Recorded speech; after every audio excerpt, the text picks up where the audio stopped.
आज्ञा देले दत्तको रावण चंद्रशला बुझे जेते बस्त्र छियाण मुदुसुली माने मोर अंतपुरे जातु पुरातन शाड़ी मान तहिलु आणतु या शुणी दत्त माने बेगे धाई गले चंद्रशला बुझे पशि बस न आनिले अंतपुर शाड़ी मान मुदुसुली माने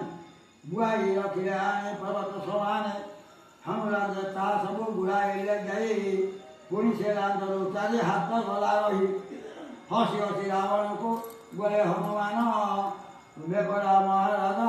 अष्ट दशानन त्रिभुवन दया करी अथ बाहु बड़े देवगण खड़ी तब पात तले युद्ध कर आनिअछ तीनपुर धन माकर लाज को नहीं तुम्हार बसन मत बध करे देवे संपद तुम्हार रक्षा बोली राजा करुछ विचार वस्त्र पानी टिपाल करुअछ एते आश्चर्य पराए लागुअछि मते छुरी पदर सान ऊपर को चाहे आज्ञा देला हाथ दांड दूर कर जाई रजक मानक घर थिव जेते आस निभय पछिता सब घेनी आस या शुणी दत्त माने बेग होई गले आपण राजरे आपे लुटी कराइले हाथ दांड बजार पड़ा कह राजा लोक छड़ा बिना नियंत्री गोकुल